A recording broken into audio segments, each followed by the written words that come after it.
Ça, c'est plus sympathique pour nous que de parler face à un écran, totalement noir. Alors, on va commencer donc la présentation du master de droit privé approfondi.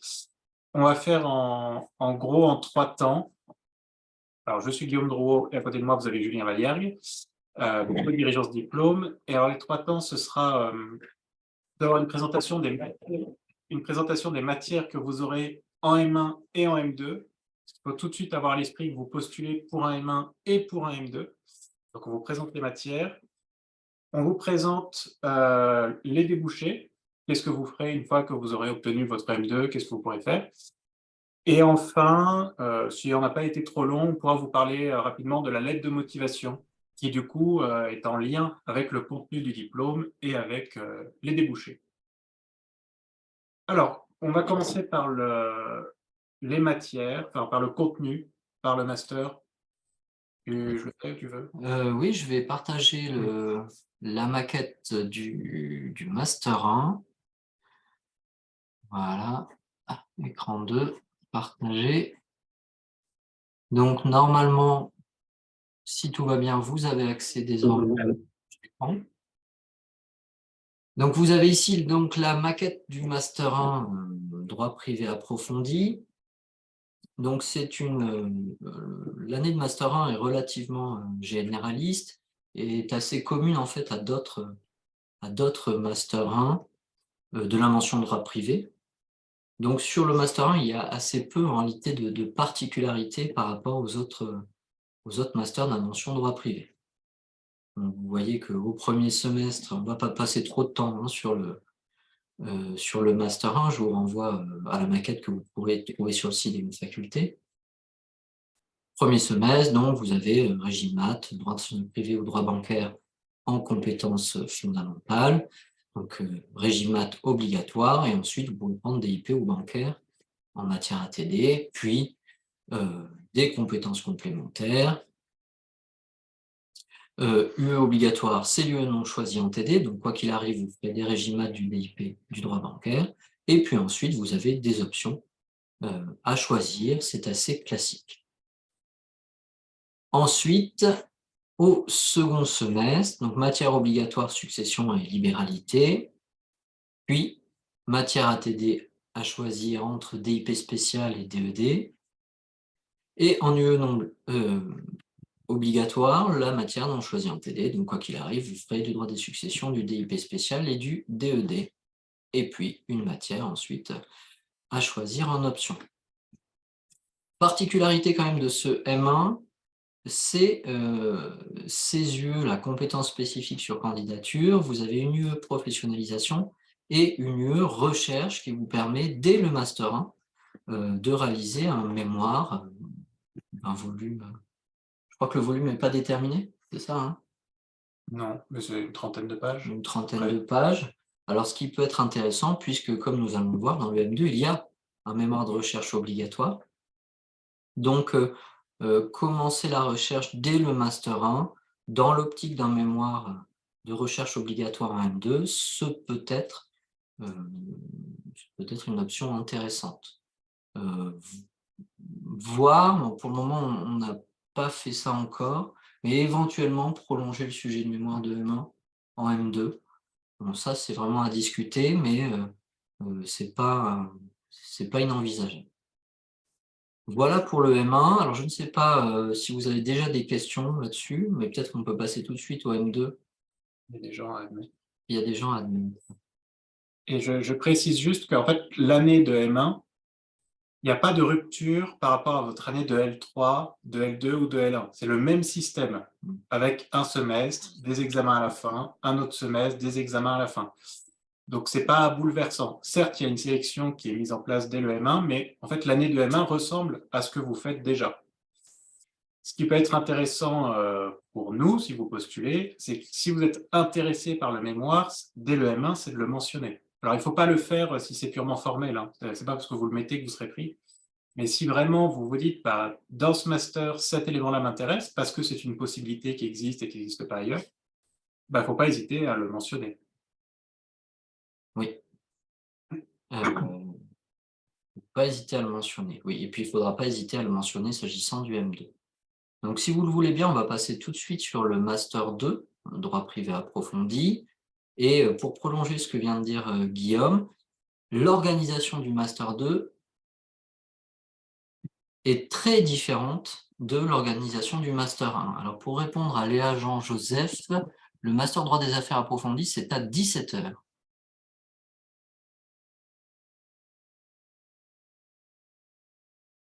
À 17 h donc. Je réponds sur le chat. Bon, de toute façon, enfin, les matières changent un peu, mais Oui, le reste est vrai. le reste est vrai, hein, ce sont des Master 2 de toute façon jumeaux. Hein. Donc, sur le Master 2, comme je vous le disais à l'instant, l'organisation est très différente. Tout d'abord, il suffit de regarder le nombre d'heures de cours. Hein. En Master 1, vous en avez 215,5 ou 220. En Master 2, c'est quasiment la moitié, puisqu'on passe à 130 heures. Alors, qu'est-ce que ça veut dire? Est-ce que ça veut dire que vous n'avez rien à faire? Non. Ça veut dire qu'il y a une charge de travail personnel assez conséquente, voire très conséquente, et qui s'explique en particulier car vous aurez à faire un mémoire de recherche donc obligatoire en Master 2. Donc je précise tout de suite que le Master 2 droit privé approfondi, c'est un Master 2 orienté vers la recherche. Donc ce n'est pas un Master 2 professionnel, qui ne signifie pas qu'il n'est pas professionnalisant. Un mémoire de recherche, cela peut se valoriser au même titre qu'un stage en entreprise ou en cabinet. Je pense même qu'il vaut parfois mieux avoir fait un mémoire de recherche sur un sujet assez spécialisé avec un professeur reconnu dans le domaine qu'avoir fait un stage de 2 semaines ou d'1 mois dans un cabinet. Donc voilà, gardez bien à l'esprit qu'il y a ce mémoire de recherche, le stage n'est que facultatif. Et je précise également que nous acceptons évidemment que les étudiants de M2 fassent des stages, en revanche, pas pendant les périodes de cours obligatoires. Voilà. Donc, découpage de l'année. Point important, le Master 2, on répondra aux questions hein, sur le chat juste après cette présentation, si cela vous va. Point important, la maquette du Master 2 est découpée en semestre 1 et semestre 2. En réalité, ce n'est pas du tout le cas. L'année est annualisée, ce qui veut dire que les cours qui sont indiqués comme ayant lieu au premier semestre peuvent en réalité avoir lieu au premier semestre ou au second semestre, ou à cheval sur le premier et le second semestre. Donc c'est une fausse semestrialisation. Et normalement, quelque part, il y a une petite étoile qui l'indique. Bon, il n'y en a pas, mais je vous le dis tout de suite. Donc, par exemple, philosophie du droit, c'est une matière du premier semestre, et actuellement, le cours est dispensé. C'est la même chose, d'ailleurs, pour droit pénal général. Je ne sais pas si le cours a déjà lieu. Et droit des contrats internationaux, ça c'est sûr, le cours est actuellement dispensé au second semestre. Donc voilà, dites-vous bien que cette présentation distinction en semestre, en réalité, n'est pas respectée, et c'est en fonction des enseignants-chercheurs qui placent leurs heures de cours un peu quand ils le souhaitent lors de l'année. Donc lors de l'année de Master 2, vous avez des cours obligatoires qui sont le cours de droit des obligations et des biens, c'est Guillaume Drou qui l'assure. Un cours de procédure civile approfondie, c'est Bérangère Mélin-Soukramani, bien sûr. Un cours de droit des personnes et de la famille, c'est le professeur Delmas Saint-Hilaire qui l'assure. Et enfin, un cours de droit des affaires dont j'ai la charge. Ces 4 cours sont donc des cours obligatoires.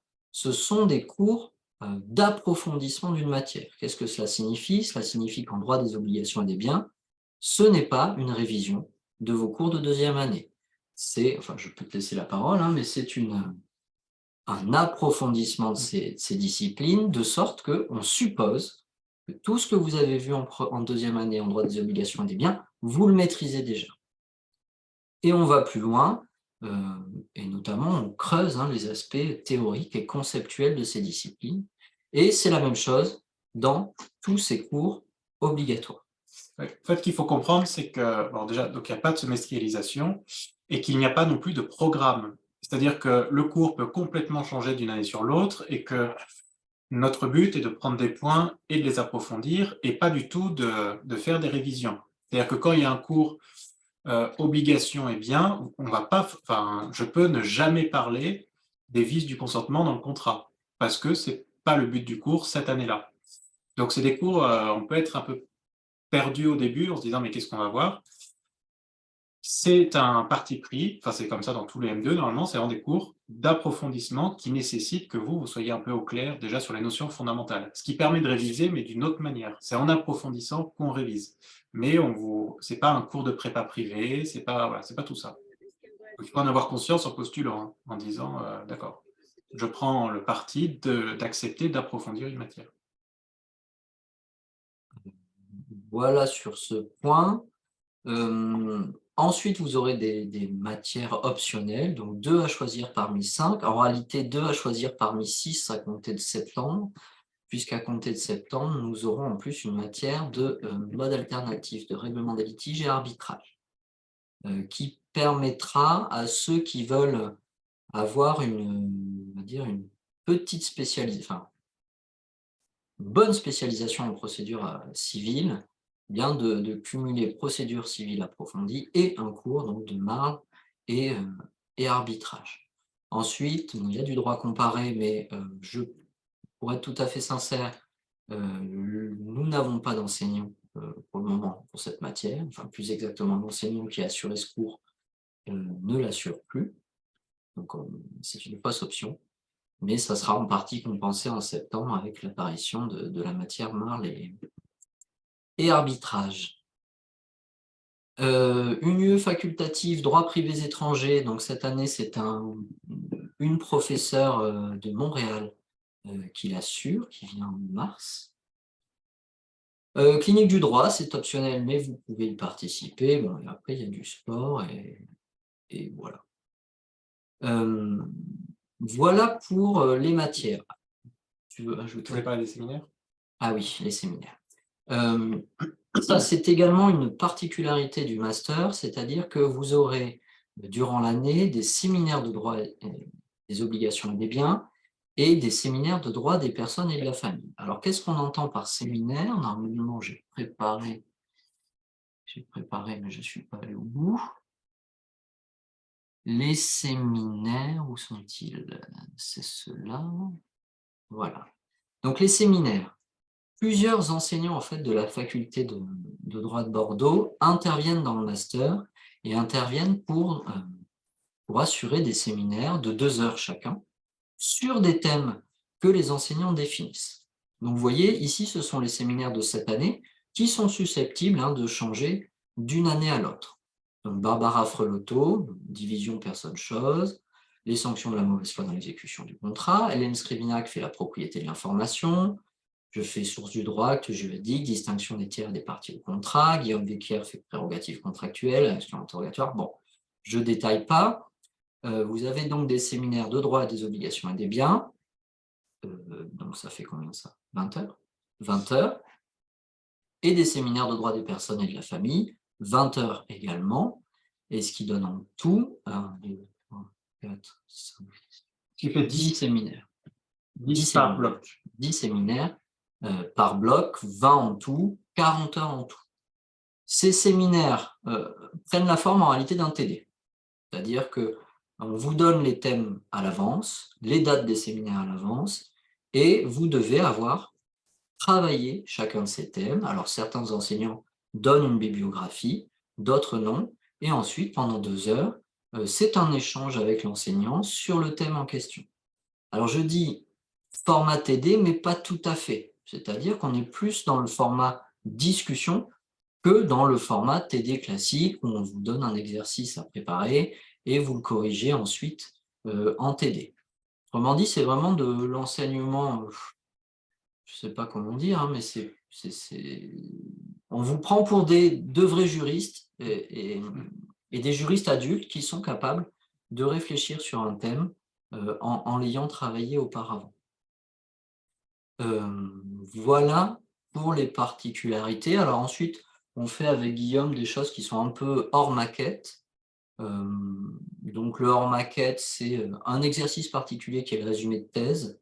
Donc en début d'année, vous choisissez une thèse, celle qui vous plaît le plus ou celle qui est la moins longue, si c'est votre critère, et vous devez la résumer en 10 pages maximum. Nous organisons aussi ce qu'on a appelé des conférences lecture. Donc tous les mois, on vous propose un article à lire et on en discute avec vous, Guillaume et moi. On vient en discuter, ça prend une petite heure. C'est tout à fait facultatif, donc les étudiants qui veulent y assister y assistent. Et là encore, ça donne lieu à une discussion sur l'article qu'on vous a proposé. Voilà ce qu'on peut dire. Donc c'est un master qui est généraliste, hein, c'est du droit privé approfondi, donc vous reprenez tout le droit privé, y compris le droit des affaires. Ça, je préfère quand même prévenir, les civilistes sont un peu surpris parfois, mais vous avez, il y a bien une matière de droit des affaires, hein, qui est une matière obligatoire, alors qui ne donne lieu qu'à un oral, mais c'est tout de même une matière de droit des affaires. Alors je fais du droit des sociétés approfondi. Donc là aussi, moi j'attends mes étudiants, y compris civilistes, qu'ils se soient mis un peu au droit des sociétés si ce n'était pas le cas, et qu'au minimum ils aient révisé leur cours de droit commun des sociétés si ils ont pu suivre cette matière. Donc quand vous sortez de là, vous êtes normalement bon juriste privatiste, et surtout vous êtes capable de mener des recherches sur un thème particulier. Et ça, c'est une compétence que les professionnels recherchent. Parce qu'un bon avocat, c'est un avocat qui fait de la recherche, et ça, c'est valorisable. Donc, encore une fois, c'est un master de recherche, mais la recherche, il ne faut pas croire que c'est extérieur au monde professionnel, et la plupart des avocats avec lesquels on peut discuter, cette capacité des professionnels, des étudiants, à pouvoir rapidement trouver de la documentation sur à peu près n'importe quel sujet, et cette capacité à très rapidement faire un dossier documentaire, c'est quelque chose qui est apprécié, qui est recherché. Oui. Juste pour compléter ce point, et puis vous voyez que là on arrive tranquillement vers les débouchés, deux choses. Vous savez que quand les avocats ont des problèmes qu'ils n'arrivent pas à résoudre, les personnes vers qui ils se tournent, ce sont les enseignants-chercheurs, parce que précisément, il y a cette compétence qui a été développée d'autonomie, de recherche et de réflexion. Donc, il ne faut surtout pas s'imaginer que parce qu'on fait en mémoire de recherche, on est déconnecté de la réalité. C'est pas vrai, c'est pas exactement le même métier, mais le but, c'est d'apprendre à argumenter et à faire des recherches. L'autre élément, ça c'est une anecdote plus personnelle, c'est que quand j'étais dans mon Master 2 de recherche, j'avais un très bon ami qui faisait du droit notarial, et il n'arrivait pas à trouver, enfin il avait une question, il n'avait pas la réponse. Et on en parle, et je lui dis, mais tu as pensé à aller voir dans tel ouvrage, et en l'occurrence, ce n'était pas non plus un ouvrage ultra confidentiel, et sa réponse était non. Et je lui dis, bah, va voir, et tu auras la réponse. Et il a trouvé la réponse. Donc, vous voyez, c'est cet état d'esprit qu'on va essayer de vous donner en Master 2, qui est de dire, mais commencez à aller chercher dans les ouvrages, il faut vous plonger dedans, et apprenez à réfléchir avec ça. Et ce gain d'autonomie, en fait, il est fondamental pour la suite de votre carrière. Alors, quelle sera la suite de votre carrière? Alors, il y a l'examen pour le barreau, où je vous rappelle, alors c'est pareil, essayez de regarder déjà ce qu'on attend de vous pour devenir avocat, mais le CRFPA, il va falloir choisir des matières, des blocs de matières, donc il y a du civil, il y a du droit des affaires, etc. Mais si vous prenez civil, c'est assez large, hein. C'est très très large, et si vous prenez civil, vous aurez obligatoirement la procédure civile. Donc là, notre master est plutôt adapté, puisque ça brasse assez large avec les séminaires, et vous avez de la procédure obligatoire. Donc évidemment, le master prépare pour le CRFPA, il n'y a pas de difficulté. Autre débouché qui est très prisé, parce qu'en plus on est à Bordeaux, donc il y a un effet psychologique qui joue de rapprochement, qui est le NM. Donc la magistrature, évidemment, les épreuves, c'est des épreuves universitaires, des dissertations, des cas pratiques, tout ça repose sur les acquis du Master 2. Et puis l'avantage, c'est que normalement, vous serez prêt éventuellement pour enchaîner avec une année de prépa ou travailler avec les ouvrages. Enfin voilà. c'est une bonne formation. Alors, on n'est pas une prépa pour le barreau et on n'est pas non plus une prépa pour le NM. Encore une fois, on ne fait pas de révision, mais on vous donne les outils pour que les révisions se fassent efficacement et de manière autonome. Donc, c'est complémentaire. Voilà. Si vous préparez le NM, il faudra travailler de votre côté, mais vous pourrez le faire facilement et vous aurez les méthodes. Autre débouché, alors c'est tout ce qui est juriste en entreprise, évidemment. Ça fonctionne aussi très bien. Et nous, le débouché plus particulier, alors ça, on insiste un peu là-dessus parce que c'est aussi l'avenir de l'université, c'est la thèse. Nous sommes un mémoire qui, historiquement, fournit des thésards, donc des docteurs en droit et ensuite des enseignants. Pour enseigner à l'université, il faut avoir une thèse en droit. Et ça commence avec un mémoire de recherche en M2 et puis ensuite le passage vers la thèse. Alors, je ne veux pas trop m'étendre là-dessus, mais sachez que c'est quand même très marqué dans le master et que nous, on insiste potentiellement là-dessus. Encore une fois, vous avez beaucoup de temps libre pour faire des recherches personnelles. Alors après, vous pouvez nous dire, si vous êtes pris et que vous poursuivez en master 2, je veux être magistrat, je veux être avocat, donc on comprend que votre mémoire sera un peu à côté. Mais si vous voulez enseigner, alors évidemment, notre master vous accueille à bras ouverts parce que c'est son débouché naturel. Oui. Voilà, voilà pour l'esprit, l'état d'esprit. Et ce qui fait que dans les promos, bah voilà, il y a un peu de tout. Il y en a qui veulent enseigner, il y a beaucoup d'avocats, il y a beaucoup de futurs magistrats, et puis ça change en cours d'année. Il ne faut pas se bloquer non plus là-dessus.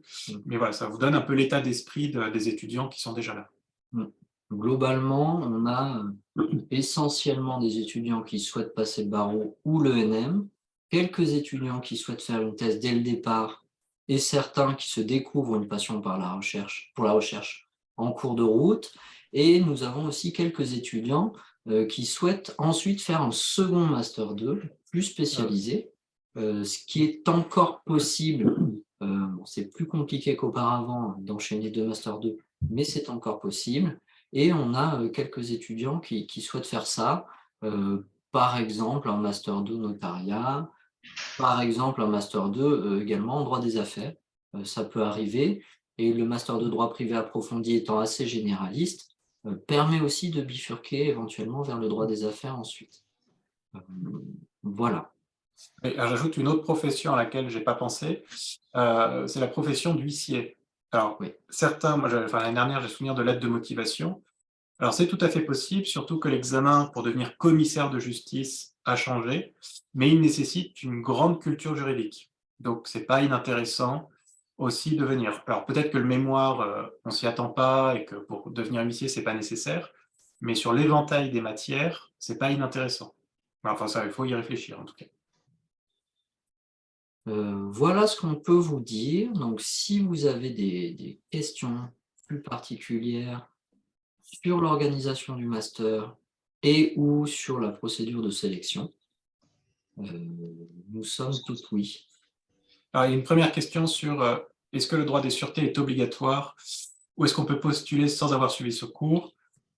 Alors, la réponse est double. C'est-à-dire que de toute façon, dans les dossiers qu'on examine, la plupart n'ont pas suivi le droit des sûretés, puisque souvent c'est au deuxième semestre de L3 ou c'est en M1. Ou en M1. Donc, de toute façon, dans le dossier, a priori, personne n'aura le droit des sûretés. Après, si vous avez l'occasion d'en faire en L3, c'est un peu trop tard, mais d'une manière ou d'une autre, c'est pas mal. Moi, je pense que c'est bien d'avoir pris cette option, parce qu'il peut y avoir des sujets de séminaire ou des sujets de mémoire là-dessus. Après, de toute façon, vous n'avez pas pu tout voir, et l'année de M1 ou M2 peut être une année de remise à niveau. Évidemment, c'est un plus, parce que si on vous parle de l'hypothèque dans un séminaire, il faut savoir ce que c'est. Après, encore une fois, ce n'est pas nécessaire, et dans tous ceux qu'on sélectionne, a priori, aucun n'a fait sûreté. Donc, pas d'angoisse à avoir là-dessus.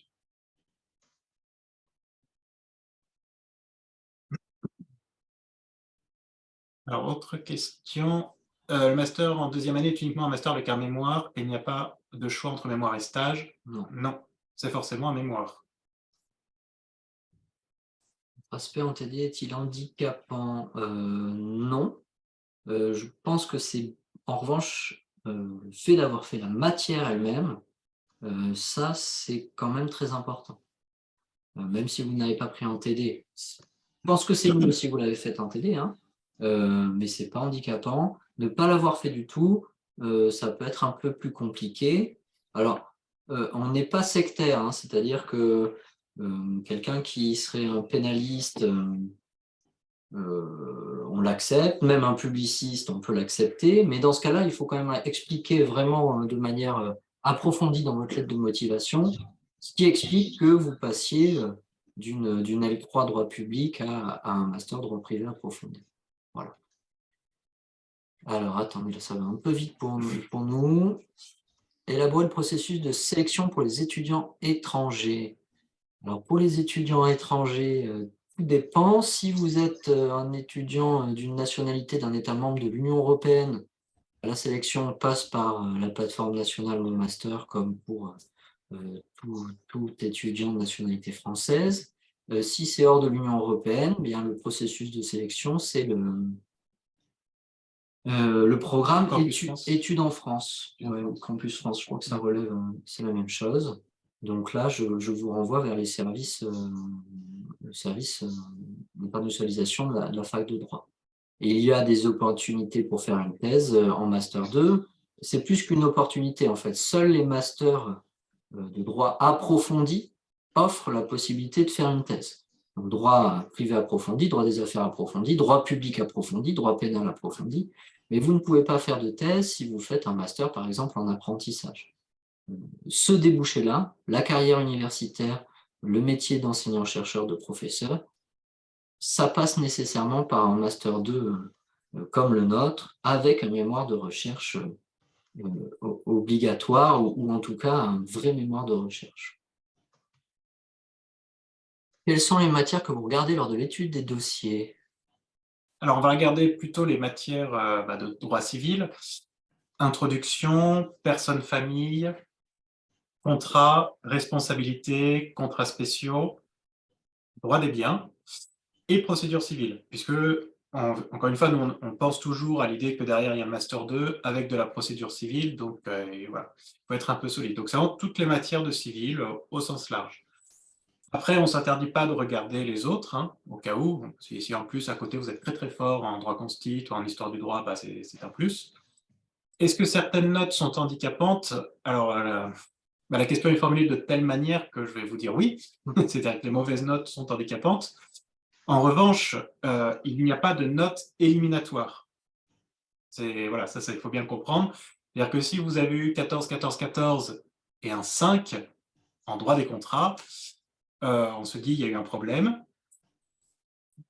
Peut-être qu'on va quand même prendre l'étudiant, ça arrive à tout le monde d'avoir eu un problème, peut-être que le jour de l'examen, ça s'est mal passé, ou que voilà, il y a eu un blocage. En revanche, ce qui peut être important pour nous, c'est que dans la lettre de motivation, vous puissiez nous dire pourquoi éventuellement il y a un semestre où ça s'est mal passé, qui dénote par rapport aux autres. Enfin, voilà, ça, la lettre de motivation peut servir à ça, à nous prévenir en disant bon, voilà, là ça a moins bien marché, mais à côté de ça, regardez, j'ai des bons résultats, ou voilà.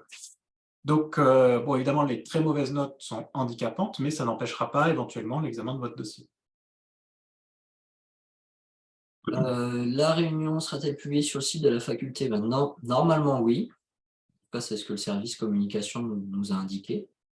Est-il difficile d'accéder à ce master? Alors, oui, il était un peu difficile d'accéder à ce master, puisque l'an dernier, nous avions 1435 demandes, je crois, auxquelles s'ajoutaient d'ailleurs les candidatures étrangères. Donc, on va dire 1500 demandes, et il y a 20 places. Donc, alors, si on s'attarde simplement sur les chiffres, c'est un master, comme on dit, en tension, c'est-à-dire très demandé. Cela étant, il faut savoir aussi qu'il y a parmi ces candidatures un certain nombre de candidatures dont on sait que ce sont des étudiants qui, a priori, ne viendraient pas si on les prenait. Voilà.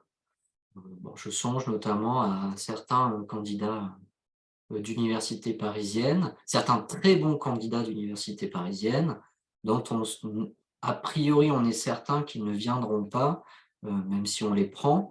En tout cas, si dans leur lettre de motivation, ils ne nous indiquent pas la raison pour laquelle ils pourraient quitter Paris pour venir à Bordeaux. Donc il y a sur ces 1500 candidatures, bon, il n'y en a pas non plus 30 000, hein, mais on va dire qu'il y a peut-être 100, 200 candidatures qui sont en réalité des candidatures de sauvegarde, quoi. Oui. Sachant qu'après, nous, on fait un système, enfin, c'est pas vraiment une liste d'attente, mais disons qu'on classe beaucoup de personnes et généralement, si vous êtes classé, même si vous n'êtes pas dans les 20 premiers, il y a de fortes chances que vous soyez pris parce que alors il y a ceux qui en effet, il y a les étudiants très bons parisiens dont on sait qu'ils vont rester à Paris et puis il y a ceux qui, pour une raison ou pour une autre, en fait, ont postulé mais préfèrent aller ailleurs ou voilà. Donc c'est difficile de vous dire, voilà, oui, c'est sélectif parce qu'il y a beaucoup de monde qui se présente et que, bah, nous, comme il y a un mémoire, on fait attention. Alors aussi, oui, ça aussi, il faut le comprendre, c'est que parfois on peut ne pas retenir quelqu'un, parce qu'on sait qu'en master 2, ça ne passera pas. C'est-à-dire qu'on sent que le mémoire, ça va pas passer, c'est un exercice particulier, donc ça sert à rien de prendre, quelqu'un qui est limite, parce que là, comme on va passer un coup d'accélérateur, il sera pas à sa place et ça sert à rien de prendre quelqu'un qui va lutter en M1 et qui va s'effondrer en M2. Donc, alors oui, on fait ça, avec les notes, un tout petit peu à l'instinct et à l'expérience, mais voilà, il faut vous dire, oui, on sélectionne par rapport au profil. Par rapport au profil. Donc voilà, c'est vraiment votre profil qui nous intéresse. Les notes sont prises en compte, mais pas que. Donc voilà, c'est un peu compliqué. Est-ce que les redoublants ont moins de chances d'être pris ou les dossiers sont examinés de la même façon? Nous, on ne discrimine pas, par le redoublement. Tout dépend en fait de ce qui se passe après le redoublement. Donc si, vous avez redoublé votre L1, nous, a priori, on s'en fiche. Si votre seconde L1, vous avez de bons résultats. Et c'est la même chose si vous redoublez en L2. Donc là-dessus, alors, je préfère prévenir que je sais que certains enseignants-chercheurs discriminent comme ça, et mettent de côté immédiatement les candidats qui ont redoublé. En tout cas, c'est un de leurs critères de discrimination. Ce n'est pas notre cas. Hem, mais dans ces cas-là et en fait pour toutes vos candidatures, hein, je pense qu'il est important dans votre lettre de motivation, d'expliquer, les raisons de votre redoublement et de montrer qu'ensuite ça s'est bien passé. Si vous ne dites rien, c'est quand même quelque chose que, le directeur ou la directrice de master va remarquer et va se demander pourquoi ce redoublement. Mais si tout se passe bien ensuite, nous, ça ne nous pose vraiment aucune difficulté. Y a-t-il possibilité d'exercer une mobilité durant les 2 années de master? Alors en M1, il est possible d'effectuer une mobilité, ça c'est sûr. Et en M2, il me s je sais pas trop. En M2, ça me paraît compliqué pour nous. Ouais. Parce que comme il y a des cours obligatoires, dans ce master-là, je pense pas que ce soit possible en Non, a M2. priori, c'est pas possible en M2. Mais en M1, c'est possible. Pouvez-vous nous donner plus d'informations quant au TD professionnalisation en M1? Alors TD professionnalisation, si je ne dis pas de bêtises, et si je me crois la maquette surtout, il y a un stage et ensuite il y a des interventions, c'est 5 TD de professionnels. Donc en fait, je pense que ce sont essentiellement des avocats, qui ou des juristes d'entreprise, voire des notaires, je suis pas certain quand même, non? Pas sûr, ouais. Ça m'étonnerait, qui viennent vous parler de leur activité professionnelle. Voilà.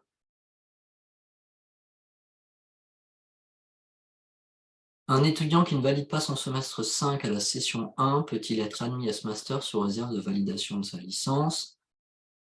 C'est possible, c'est possible, pour être tout à fait sincère, il faut bien dire que vous partez avec un sérieux handicap. Voilà. Oui, d'autant qu'en fait, quand on examine les notes, on regarde aussi éventuellement une progression. C'est-à-dire que si vous commencez une L1 à 10 et puis qu'en L2 vous montez et qu'en plus en semestre 5 vous avez encore monté, eh bien nous on se dit voilà, il monte en puissance, au fur et à mesure, ça va mieux et ça nous encourage beaucoup plus que quelqu'un qui commence à 15 et puis ça descend à 12 et puis finalement le premier semestre n'est pas validé. Donc il y a aussi ces courbes-là à avoir en tête. Donc ça peut ne pas être dirimant. Encore une fois, on regarde le dossier, mais l'a priori est pas génial. Ouais. Ça, on sait qu'on a bien conscience, hein, que c'est difficile pour vous, hein, de jouer une partie de votre avenir universitaire, en tout cas, au moins cette année, hein, sur le semestre 5 de la licence, mais c'est vrai que ce semestre a une importance assez considérable, avec la sélection en master. Alors pour les étudiants bordelais, hem, ça n'empêche pas forcément l'admission parce que,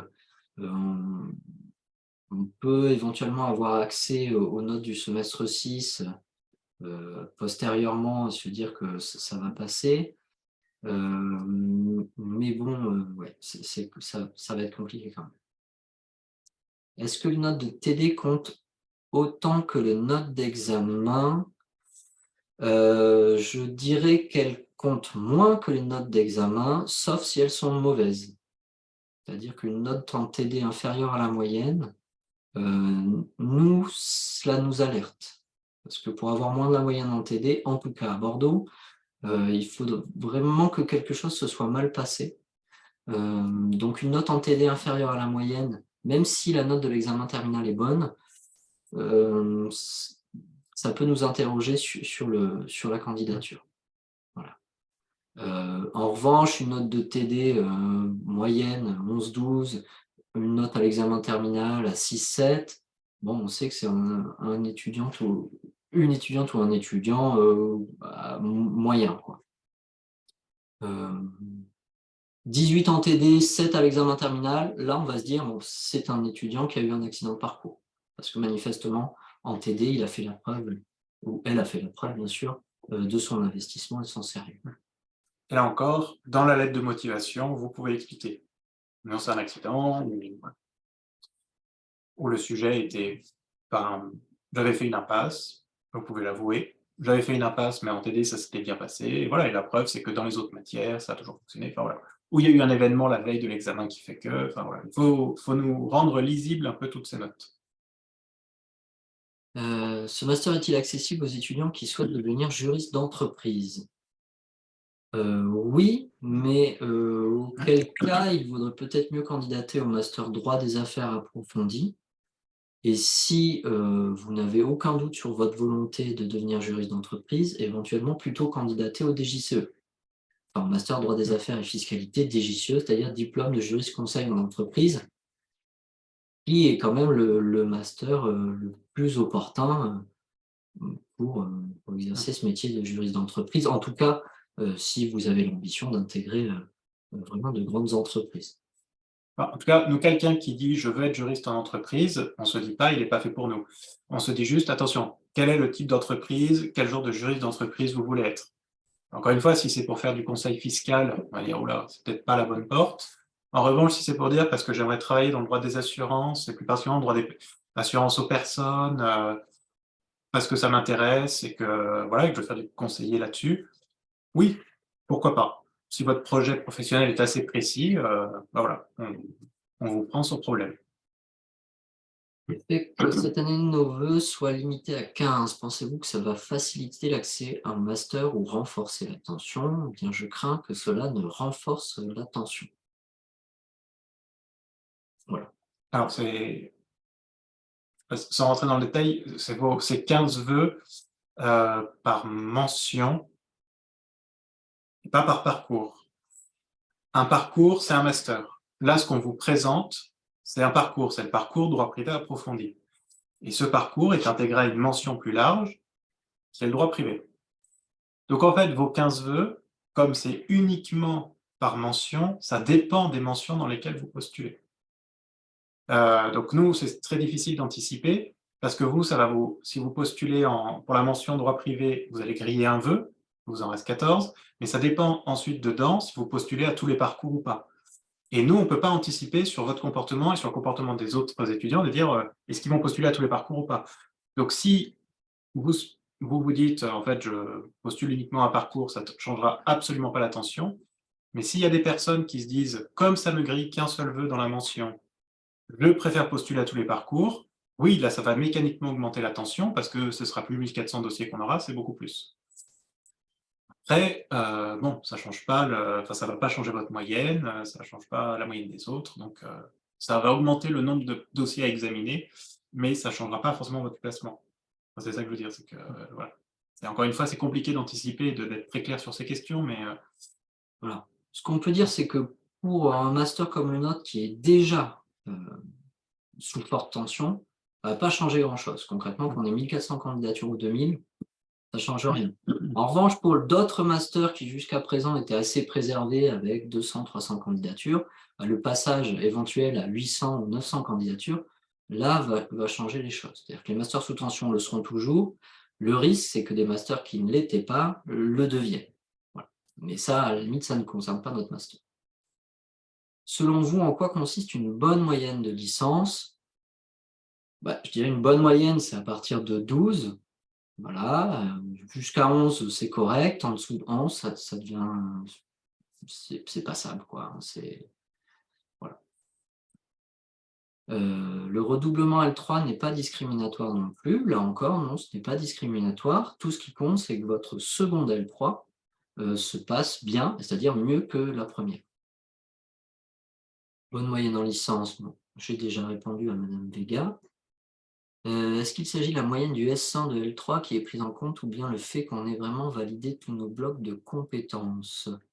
Nous, ce qui nous intéresse, c'est la moyenne de S1 du L3, hein. Pas la validation des blocs de compétences, parce qu'en réalité, il y a certaines notes dont on se fiche un petit peu. Donc, bon, globalement, les notes de droit public, on préfère que vous ayez une très bonne note en droit des contrats spéciaux qu'une très bonne note en droit, je ne sais quoi, administratif. Pour les étudiants ayant fait une CPGE, les 2 premières années sont-ils pénalisés face à un parcours classique? Non, pas particulièrement, hein. Normalement, vous pouvez envoyer vos relevés de notes de CPGE et pour nous, c'est plutôt un plus. Enfin, un plus. En tout cas, on n'a vraiment aucun a priori négatif sur les étudiants de classe préparatoire, hein. Lettre de motivation, est-ce qu'on peut faire plus d'une page? Oui. Oui, mais pas beaucoup plus. Oui. Au-delà de 2 pages, ça devient très long. Je vous le rappelle, on a 1400 dossiers. Donc il faut arriver à être synthétique. Alors pour les lettres de motivation, on vous précise bien que le discours type j'ai toujours rêvé de c'était quoi la formulation? J'ai toujours rêvé de faire du droit et je suis épris de justice. Ça nous aide pas beaucoup. Voilà. C'est pas ça qui va nous dire: «Celui-là, il est fait pour faire un mémoire, sur la revendication en matière immobilière», vous voyez? Donc il faut arriver à personnaliser. Encore une fois, c'est pour ça qu'on vous a donné les matières et le but du master pour que vous puissiez dire: «Voilà, j'ai ma place là-dedans pour telle raison». C'est ça qui nous intéresse. Voilà. Donc les formulations trop vagues, vous oubliez, En fait, il ne faut pas se tromper de master. C'est-à-dire que si dans votre lettre de motivation, vous nous dites moi, ce que je veux faire, c'est un stage et être tout de suite professionnel, on va vous dire non, parce que nous, on propose un mémoire de recherche. Donc, nous, fondamentalement, on est un master pour les gens qui aiment lire. Je le dis un peu bêtement, mais c'est quand même un peu ça. Si vous voulez faire 6 mois en entreprise pendant votre année de M2, il faut faire un master en apprentissage. C'est pas nous. Nous, on est pour les étudiants qui veulent réfléchir, qui veulent lire, qui aiment vraiment le droit et qui veulent prendre le temps de le découvrir pendant 1 an, tout en étant parfaitement formés pour d'éventuels concours. Et éventuellement pour enchaîner sur un master 2 plus professionnalisé. Voilà. pour vous donner peut-être des exemples un peu, enfin, je dis pas que c'est ça qu'il faut mettre, mais c'est pour vous montrer quelle tournure peut prendre votre lettre, de motivation. Vous pouvez tout à fait dire: «Bah, mon projet professionnel, c'est ça», donc évidemment votre master par telle ou telle matière m'y amène, mais vous pouvez aussi dire: «Voilà, quand je préparais mes TD, ce que j'aimais vraiment, c'était d'avoir le temps, d'avoir 1 semaine pour préparer un sujet et de consulter des ouvrages et voilà, et c'est à la fac, c'est ça qui m'intéresse. À l'université, c'est ça qui m'intéresse. Donc ce master est fait pour moi». Voilà, ça c'est un exemple concret où on se dit: «Ah bah oui, d'accord, c'est ça qui l'intéresse». Ou alors vous pouvez dire: «Voilà, ma passion, c'est le droit des contrats et comme vous en faites beaucoup avec le séminaire, avec la thèse à résumer, bien je vais essayer d'en faire le plus possible», voilà. Donc c'est des éléments très concrets qui partent de votre expérience, de votre ressenti et pas des choses un peu passe-partout qui, enfin moi pour dire quelqu'un qui me dit: «J'aime le droit depuis ma plus tendre enfance», j'ai plutôt un a priori négatif. Je me dis: «Ce type n'est pas sain, enfin c'est pas normal, c'est vous savez pas ce que c'est, vous aimez ça depuis tout petit». Non. Mais de dire voilà, en revanche, le métier d'avocat m'a fasciné parce que je l'ai découvert à telle occasion et que dans votre master, vous permettez d'allier toutes les matières pour préparer l'examen, on se dit d'accord. Mais encore une fois, il faut être très précis parce qu'on reçoit des lettres de motivation en disant je veux devenir avocat et votre master va m'aider. Tous les masters vous aideront. Pourquoi vous voulez celui-ci en particulier? Avocat, mais quel type d'avocat vous voulez être? Est-ce que vous voulez être libéral, indépendant, qui prend le temps de réfléchir? Ou est-ce que vous voulez être un collaborateur qui fait des assignations toute la journée? C'est pas la même chose. Donc voilà, renseignez-vous pour bâtir votre lettre de motivation, ça prend du temps. Et vous ne pouvez pas faire une lettre passe-partout. C'est-à-dire que la lettre qui commence en disant madame, monsieur, déjà, non, vous êtes trompé. Il n'y a pas de madame, monsieur ici, il y a deux monsieur, mais voilà. Donc ça, mais on est quand même très ouvert au changement de changement de genre. sexe, Au oui, c'est changement de vrai. genre, Mais en l'état, quand même le dire. pour l'instant, c'est quand même deux monsieur. Donc, une lettre de motivation passe-partout, on se dit, c'est pas sérieux. Vous n'avez pas envie de venir, donc on vous prend pas. Donc voilà, une lettre de motivation, c'est personnalisé, ça nous permet de mieux vous connaître et de dire oui, il a sa place.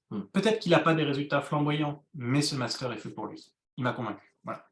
Voilà. Même si quand même le dossier académique est Oui. le critère premier de sélection. Ça, il faut bien qu'on soit bien clair là-dessus.